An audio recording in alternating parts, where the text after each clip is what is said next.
छत्तीसगढ़ के बालोद जिले में मोबाइल पर फ्री फायर गेम खेलते समय दोस्त के बीच मजाक में विवाद इतना बढ़ गया कि एक नाबालिग ने अपने साथी पर चाकू से हमला कर दिया। इस घटना में 14 वर्षीय नाबालिग गंभीर रूप से घायल हो गया। पुलिस ने आरोपी नाबालिग के खिलाफ अपराध दर्ज कर उसे बाल संप्रेषण गृह दुर्ग भेज दिया गया है। आपको बता दूं, बुधवार शाम 4 बजे मिली जानकारी के अनुसार गुरूर थाना क्षेत्र के कवर चौकी अंतर्गत ग्राम पेरपार पंचायत भवन के सामने 3-4 नाबालिग दोस्त मोबाइल पर फ्री फायर गेम खेल रहे थे। खेल के दौरान 17 वर्षीय नाबालिग हार गया, जिस पर उसका 14 वर्षीय दोस्त मजाक उड़ाने लगा। इससे नाराज आरोपी ने करीब 4.5 इंच लंबे चाकू से साथी के सीने की पसली पर वार कर दिया। 14 वर्षीय घायल को परिजन पहले धमतरी अस्पताल और फिर रायपुर के शंकराचार्य अस्पताल ले गए, जहां उसका इलाज जारी है।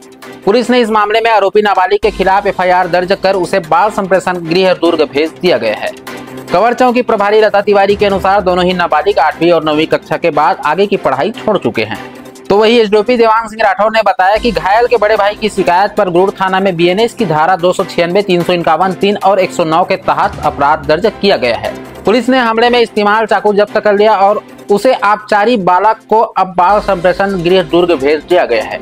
आगे अपडेट के लिए हमारे न्यूज चैनल द छत्तीसगढ़ को सब्सक्राइब करें।